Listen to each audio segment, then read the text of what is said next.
Hello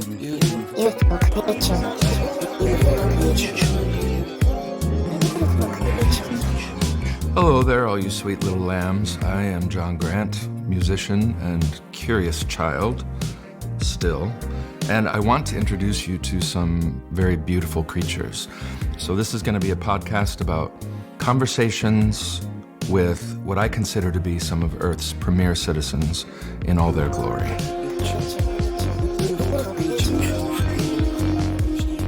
Today's episode features the mighty Paul Rudd, all-around Hollywood legend, and yes, I know what you're thinking, officially the nicest man on the planet. We've been friends for a while, so it was a total joy to catch up a little bit. We talked about all manner of things, including traffic, Paul's fear of 1970s CBS horror movies, and British food, and the idea of home. Welcome to John Grant, the beautiful creature. John, you're in London. I am. And I thought you were going to be in London, too. Who the fuck is trying to call me right now on my phone? Seriously, I'm so sorry, Paul. Yeah, also, I forgot to switch my phone off. Who's the new guy, right? Would you please repeat the question? Okay, who the fuck is trying to call you on your phone right Yeah. now? That was the question, right? But first, just how the heck did we meet?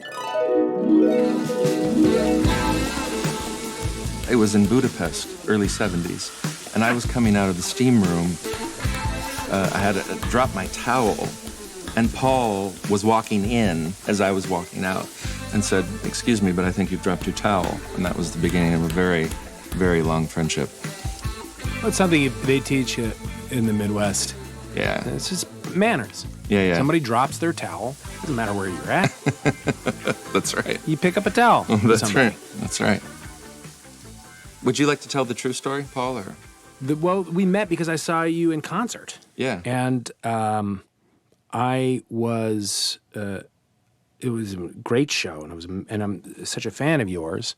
And I Thank you. went backstage and said hello, and then we exchanged numbers, and then have just kept in touch over, I don't know how many years ago this was.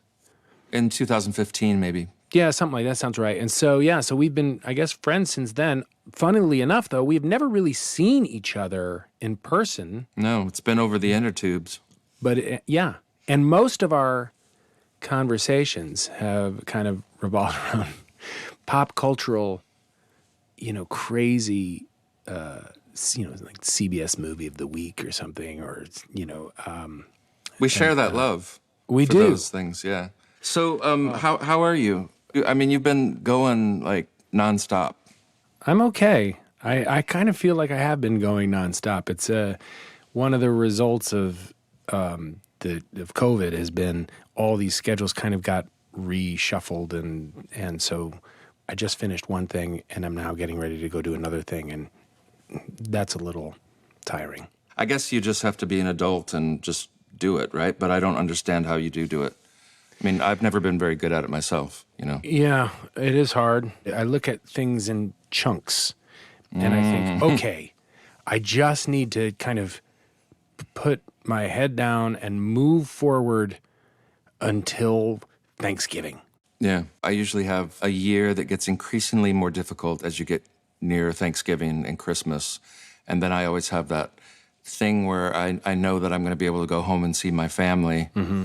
And every year I forget that that's actually a punishment.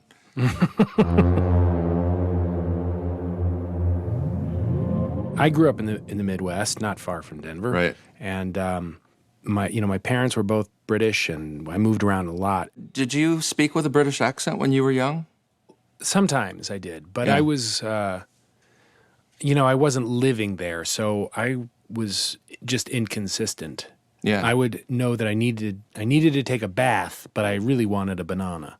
So I didn't know. Right. I was always, my mom still has her British accent. So, Wow. When she's teaching me words, they're coming through with an accent, but then I'm surrounded by an American accent. Yeah. And then we eventually settled in Kansas City. And people would say, "Why are you living in Kansas City?" And I remember my father would just say, "No traffic." And he said, "I think I stayed because the cars moved." Yeah. That's amazing. I mean, I sort of feel that way about Iceland. How long have you been there now? I've been there for about 9 years. You know, I mean, relationships gone to hell, you know, totally frowned upon, no longer popular in the public eye, and yet I still want to stay there because the air is so crisp and fresh, and there's no traffic, and there's hardly any people up there. So it's really amazing. Is there one place that you kind of dream about more than any other place? That's interesting. I mean, it's sort of a jumble of different places.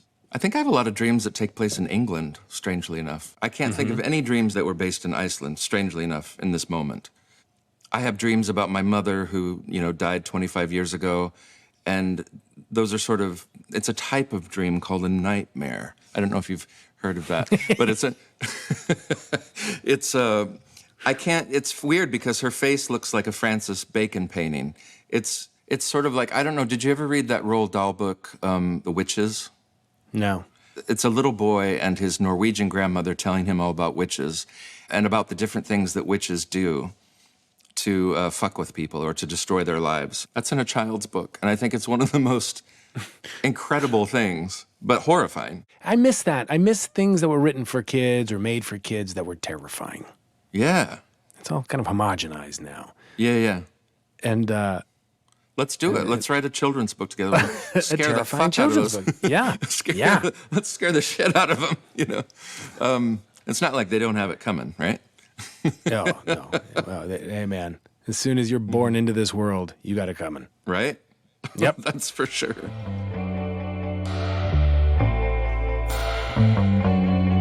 So I'm fascinated about the Midwest. I love the Midwest. I love being from the Midwest. Obviously, I grew up in Michigan. And how long were you in St. Louis? Did you spend your formative years there?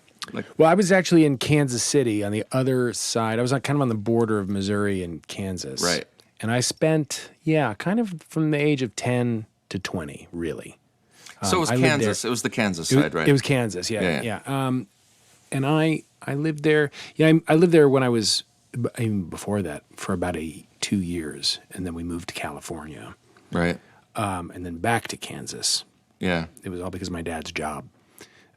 Very formative years, really, 10 to 20. And it's funny because I've lived in New York now for,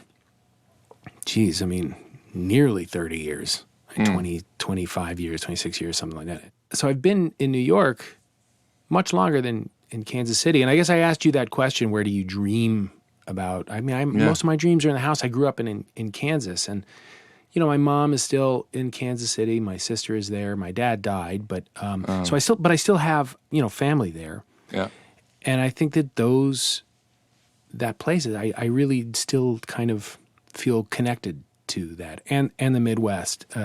Like you said, I realized, having traveled a lot as a little kid, because my dad worked for an airline. Okay. They were European. Right. We traveled a lot. We had to go a lot of places, and I lived in a lot of different places. Yeah. As I got older, I started thinking that it was good to live in a place that the majority of people don't want to be. I think that growing up in one of those places that would be considered a flyover state or some place that is good for your character. And I love New York. I think it's the greatest city in the world. I think and I love living there, and I'm raising my kids there. And but I knew that anytime I was anywhere and I told somebody, they'd ask where I was from. I said, I'm from Kansas, or Kansas City. And the inevitable Wizard of Oz joke would follow. Right. And then they would ask me questions like, wow, is it hard to get hot water? or is there, and I would think, Kansas City is a city. It's not dissimilar to Denver or Cincinnati or, totally. Any city in the country, really. They're all kind of the same, especially now because they all have the same restaurants. But I was always startled at how little people knew of places outside of Los Angeles and New York or Chicago, or just hadn't been there. And I realized, unless you have family or some reason to go, it isn't a place that you want to vacation. Yeah. I love going back to Iceland, to that fresh air. But I also really, for a while there, I was thinking that I'd really like to go back to the place where I was born in Michigan. Like a lot during the making of Boy from Michigan, and buy a house there and live there. And I really don't know. I can imagine it being like, Straw Dogs, part 2, or, or perhaps the greatest thing that ever happened to me, and I end up opening up a chocolate shop in the town center and, meeting a man that I fall in love with in a book club, and, the people who called me a faggot when I was a little boy coming into the store and saying, you know what, I don't have the energy to kill you anymore, but if I did, I don't think I probably would want to. That sort of thing. That's progress. Isn't that sweet? Oh, so beautiful. But I love these small There is that towns. thing of going kind of, the more you see, the more you kind of end up where you started off. There, a lot of people, that happens to a lot of people. Yeah. I do think the best thing that we can do is see other places. Absolutely. That's the really, I think that other places we've never been, meeting people who live there, and expanding your worldview. Yeah, I totally agree. I feel like it should be a mandatory part of school that kids have to go spend a year abroad. It's also, you want to learn about where you're from, go to another country. Yeah. That's, if you really want to learn about your home, learn about where, Yeah. It takes getting out of it. Yeah. I know you've lived in lots of places. Yeah. Where do you feel, or do you feel as if any place is really your home? My answer that I give to people when they ask me that is, I sort of learned, one learns at some point that you can't escape yourself. And so, or any of your problems, you just keep getting the same lessons over and over until you pass them and move on to the next one. And so you can move wherever you want, but you're just going to get those same lessons there. And so I moved to Iceland knowing that it would just be a different backdrop for my bullshit, is what I always call it.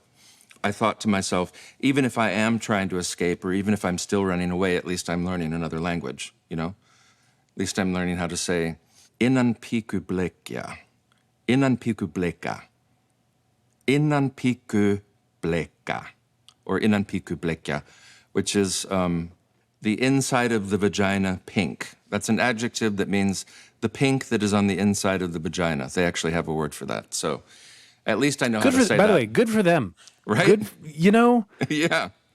Well, yeah, because we have to construct an entire sentence to describe that. So Yeah, I know. yeah. How many languages do you speak?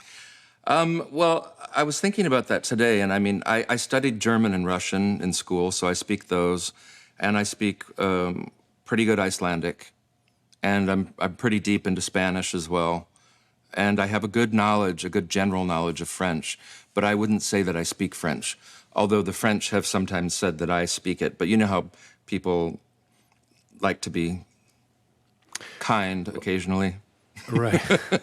When you're doing an interview in another language, and I was doing interviews in German all day yesterday, it's really hard to think on the fly about abstract, thought processes in the foreign language.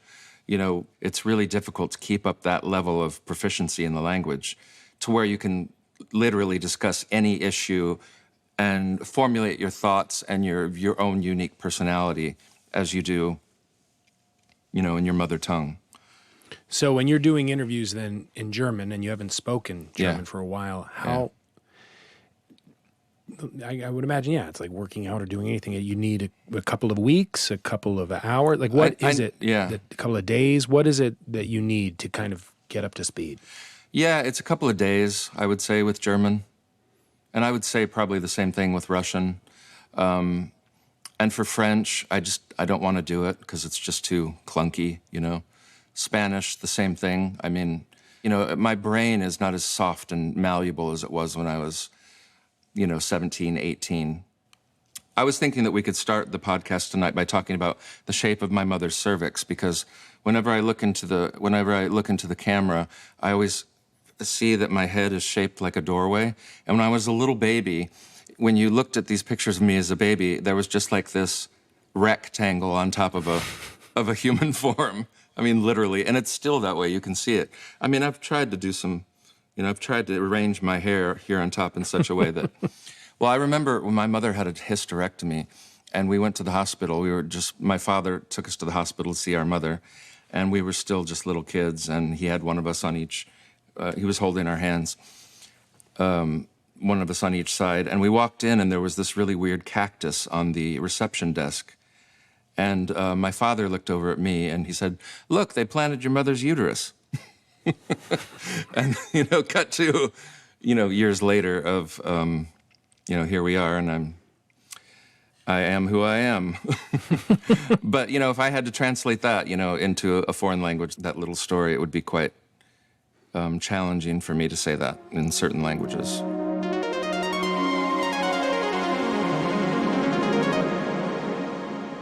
So, obviously, we got to talk about casseroles. I grew up in the Midwest.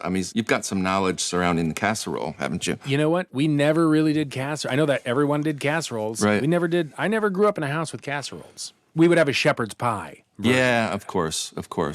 Have you ever read George Orwell's little essay which is called In Defense of English Cooking?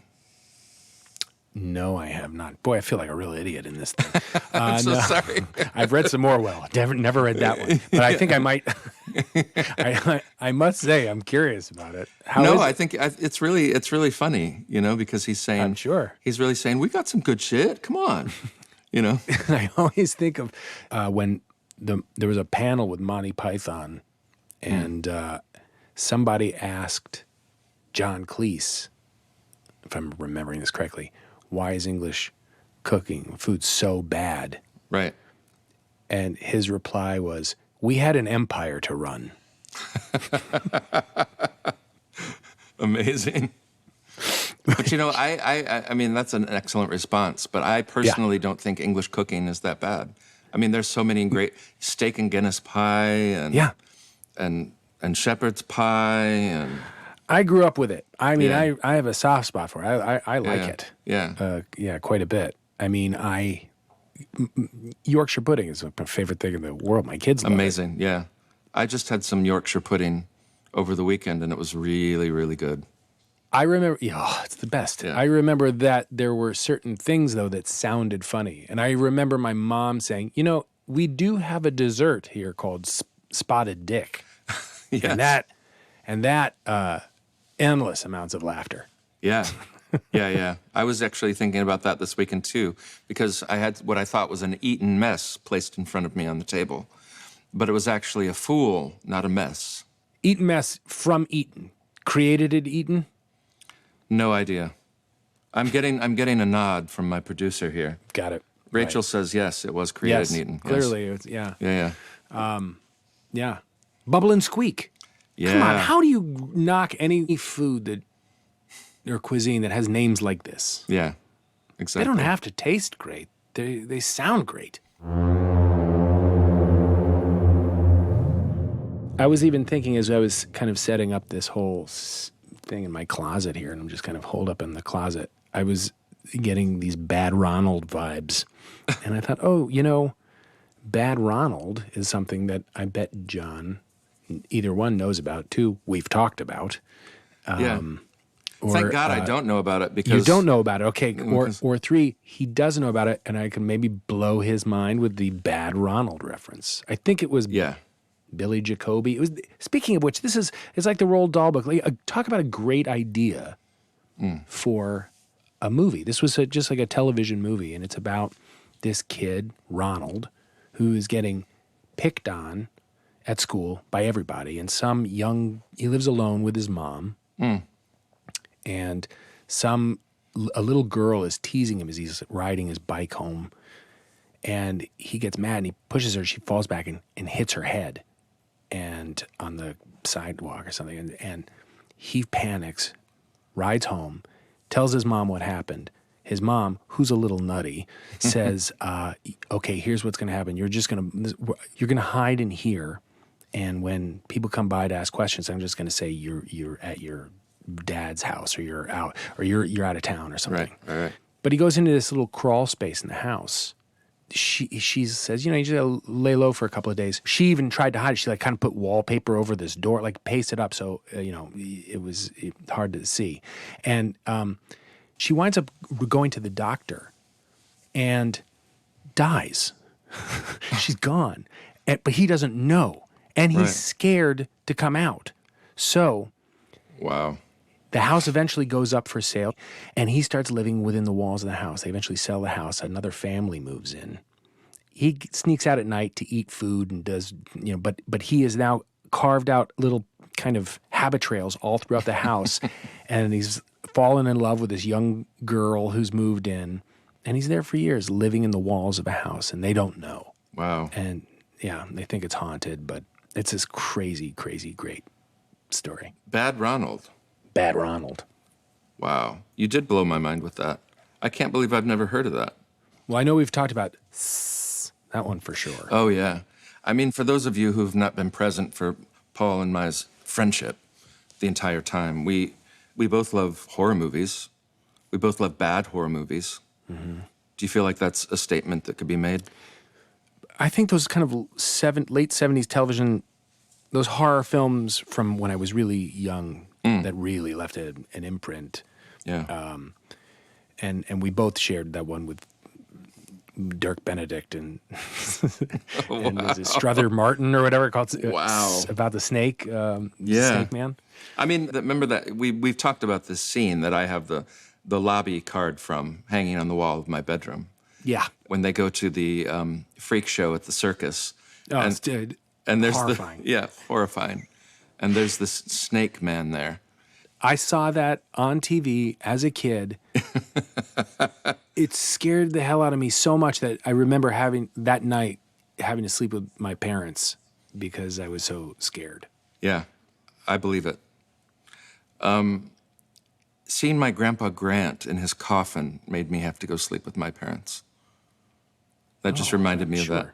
Yeah, Oh. They lived down in the Ozarks, and I think he had cancer, and he was completely unrecognizable and super, super skinny, just didn't even look like the same person. Yeah. And when we got back home, I started having these dreams as soon as we got back home. It was the first time I think I'd seen somebody in a coffin or had been to a funeral as a little boy. And I remember having this dream where, you remember, Lurch from the Munsters? Yeah. He looked exactly like that in the dream. And he was just walking into the room where I was, just walking, going,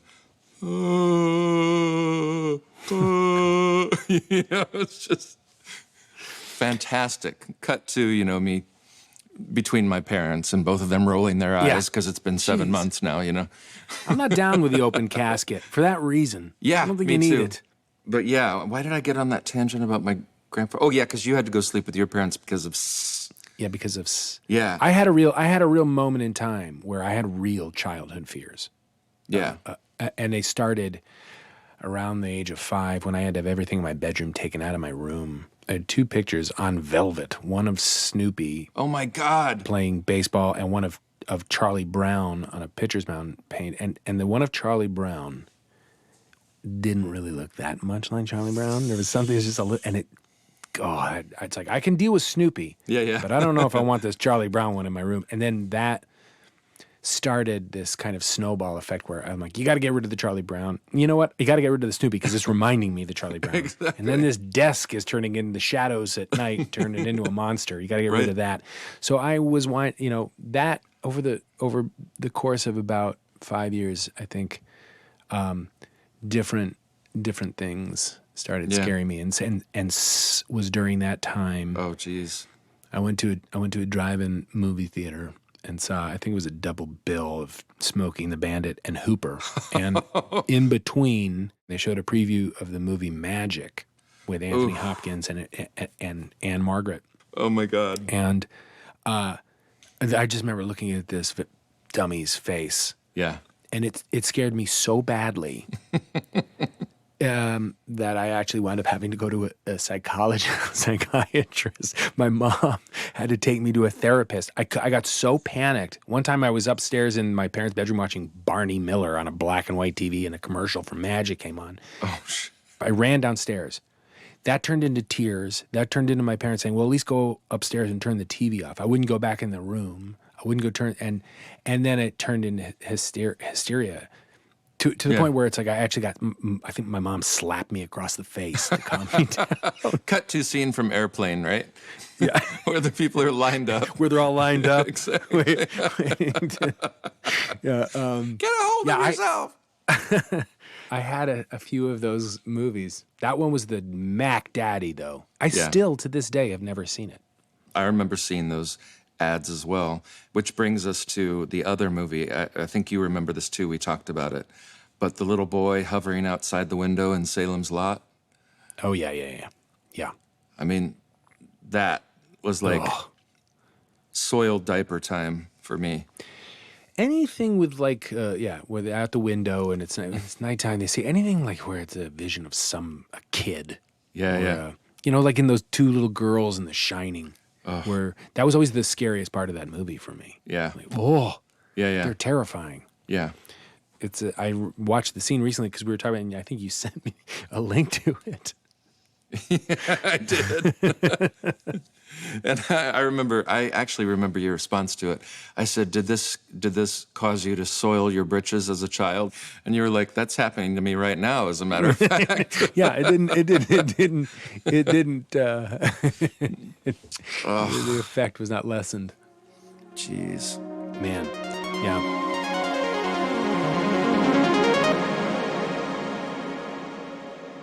Do you mind if I ask you about some of your comedic heroes, like throughout, when you were growing up? Were you a Mel Brooks fan too? Did you love? Huge. Yeah. Huge Mel Brooks fan. Yeah. Huge. It's also one of the things that I really bonded with my dad over. Yeah. Because he loved Mel Brooks, and we would sit and listen to the 2,000-Year-Old Man routines. I mean, I saw Young Frankenstein and High Anxiety, all the films. And oh, man. And he's an example. There are a few of these guys. Don Rickles was in this category. Oh, yeah. Bob Newhart. Oh, man. Mel Brooks, where they never, ever got less funny to me. Like they sustained being hilarious for so long. And that is such a hard thing to do. Steve Martin was enormous for me, as was David Letterman. Oh, yes. Huge for me as well. I mean, he shaped this comedic sensibility of this country, I think, in ways that have never really been completely acknowledged. Totally. Maybe my favorite of all time is George Carlin. George Carlin was, I think, just the best thinker we had. Yeah. And so... Incredible. That's the meat. That's like the meat right there. That's the main course. Yeah. I mean, it's, I still think about, whatever's going on, I'll go back and listen to some of those comedy albums or some of the HBO specials, and they ground me in a way, and I'm like, oh, yeah, that's so right. He's so right on, and it's so deep. And even like if my kids are going through stuff, my son was like, we'd listen to George Carlin. George Carlin kind of calmed him down about certain things in life, and he has the same outlook. Even as a little kid, he was, I'm sure the kind of thing that many people say, I can't believe you're letting them listen to that. But I'm like, why? It's just truth. And then, and he's laughing at all the right parts. And then I also loved, really, really loved Andy Kaufman and really absurdist comedy. I loved all the British comedy like, Monty Python and Fawlty Towers. I mean, it was really, and Peter Cook and Dudley Moore. Yes. And I loved watching stand-up. And I used to think, is this something I'd want to do? Yeah. But it was the other stuff in a way that you were talking about, the guts and the grit and the brutality of everything, where that's what I was interested in as well. So that's why I went into acting and not so much, just doing sketch or any of that kind of, which is not my background at all. Right. I studied theater and then, and yet always felt, well, the comedy of all of in all of our behaviors is really the thing that I kind of caught into to convey the most drama anyway. Right. Because that's what I do. It's how I deal with every trauma in my own life. Yeah, same Like here. whenever somebody says, you can't joke about that, or they say something so offensive. Yeah.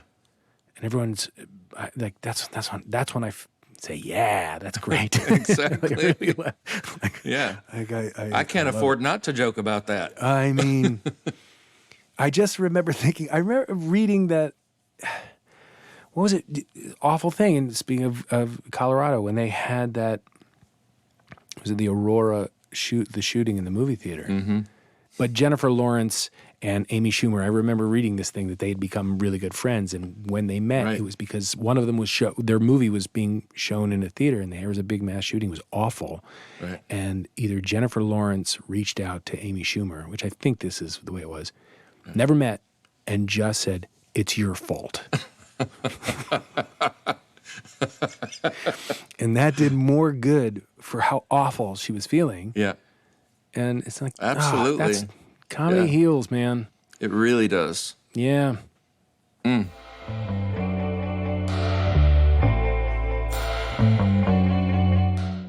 How old were you when you lost your dad? 38. Yeah. Yeah.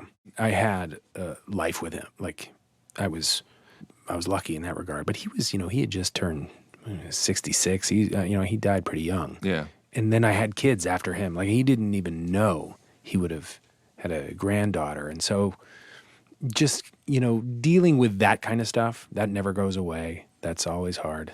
That is the brutality of life and what is unacceptable. Mm-hmm. And I think that, you're talking about, like, that is the real stuff. That is what I'm drawn to. It's also, I think, part of the reason why, especially now, I'm really into comedy again, because it's so brutal. The world is so hard. Yeah. And man, just whenever I see something that's really making me laugh, it's the greatest. Is all I care about. So Yeah. I just want to live in this space for a while. Yeah, totally. I sort of want to ask you something that's crossed my mind a few times. I mean, one of the things that I noticed about you when I met you is that you are one of the kindest, loveliest people I've ever met in my entire life. Oh, that's nice of you to say. And I'm just sort of wondering, have you always been that way? What is that? Is there something horrifying going on behind the scenes that I don't know that you're covering up? I don't know if this is true about me. I don't know if I'm one of the nicest, kindest people. I'm sure there are many people that are close to my life that would say you're okay, but you're not the. But yeah. But I think that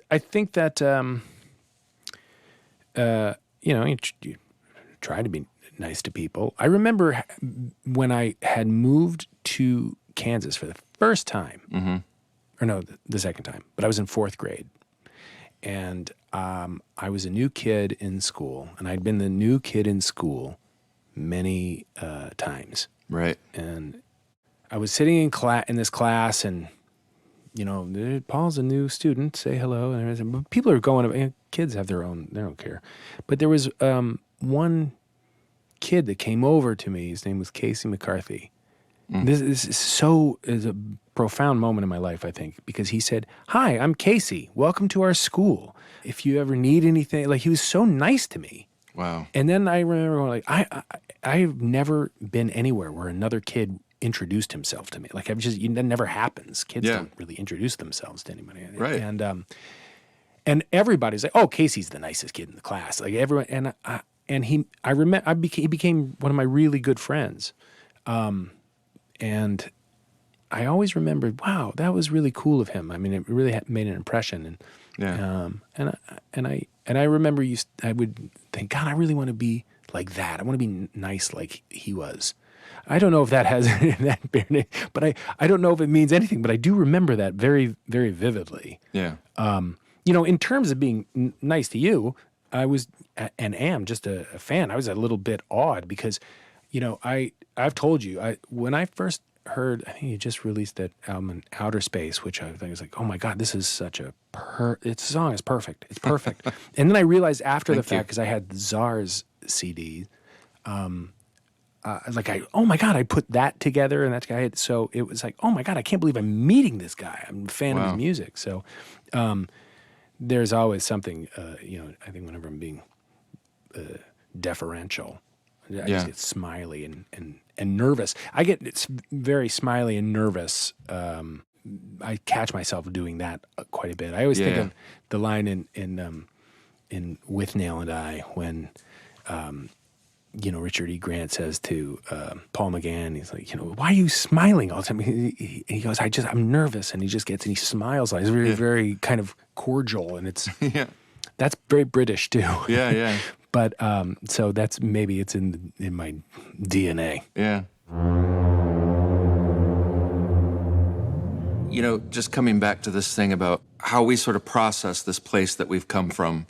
And I mean, it's, the United States is a little bit ridiculous. I have this deep love for it, but I mean, we've been screaming at the top of our lungs for, hundreds of years that this is how it's done, this is the best, this is the only place. And, I never felt that way. I didn't feel welcome to that party at all when I was growing up. Somebody was telling me about how he heard Bruce Springsteen say that what he does is measure the distance between the American dream and reality. And he said that that's what he felt like I was doing too.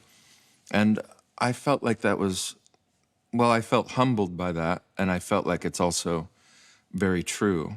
And I feel like, I have a big problem with this. You're not allowed to find any fault with your country whatsoever. We have to criticize who we are and where we come from. And we can't be, thinking that our shit doesn't stink. Otherwise, we're fucked. Yeah, I love living in this country. Yeah. But I know we've done some really bad things. Yeah. And, continue to. I just read this whole op-ed in the New York Times that Tom Hanks had written where we're talking about the Tulsa riots. Mm-hmm. I never heard about them growing up. Neither did I. He hadn't. No one had.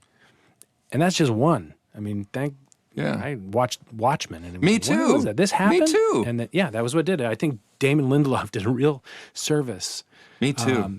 To all of us by, making that the kind of cornerstone of that entire Wasn't that incredible, series. by the way? It was incredible. It was great. It was great. That blew my mind. But, we've got a lot of really, in our history, we have a lot of things we should not be proud of. And it's weird, I have kids and they're growing up and it's like, what are you teaching them about where they're from in this country? And they're forming their own opinions. And you have to be able to talk about it, and you got to be able to talk about the kind of the warts and all of it, and in hopes that you can get better. Yeah, absolutely. It's a good thing to do that. In a lot of cases, we aren't those people that went and did those things that we're talking about. You aren't personally responsible for a lot of these things, but that has certainly informed the way that our system developed, and those things are inextricable from how our system and our country developed, and we have to look at that. And it doesn't mean that we don't deeply love where we come from. I mean, my music is so American through and through, And I was always told when I was growing up, you don't seem like you belong here. You seem real European. And a lot of times that was a way of saying, you like to take it up the ass, don't you? It was sort of the opening of that conversation usually. There's always this element. You feel, I think you did. I feel a bit of an outsider and thing. I had the same thing just with being Jewish. I realized, I'm not religious per se, but I did kind of discover early on, if I was making Jewish jokes, all the kids laughed harder than at any other jokes. Mm-hmm. And I got older. I'm like, that's kind of fucked up. That's not really. That's what I was cool. going for there. Yeah, but it's you do feel different, a little bit of an outsider from where you're from, and it's like, and so here I am. That was in Kansas.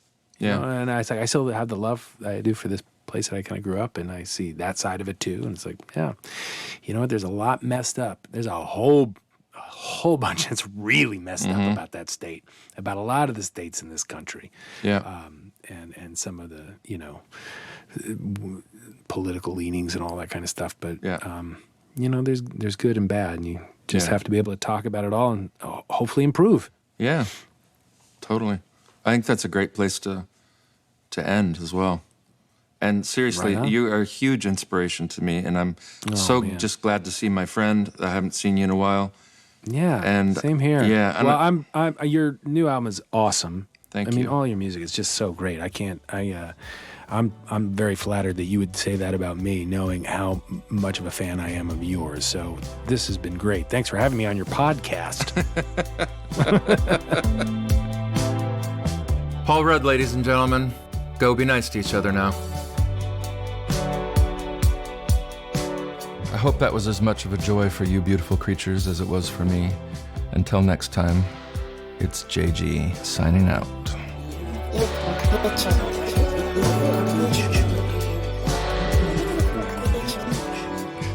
You know what, y'all? I'd really love for you to know that the sound design today has been provided by Peregrine Andrews, the name you wish you had.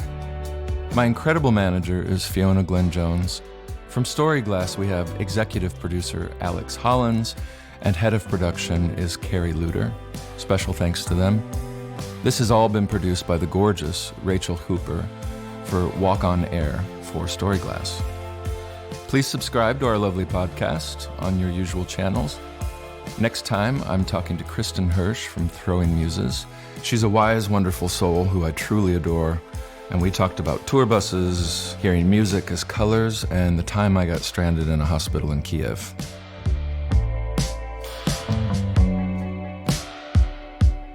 Could you please leave me the fuck alone now, because very tired.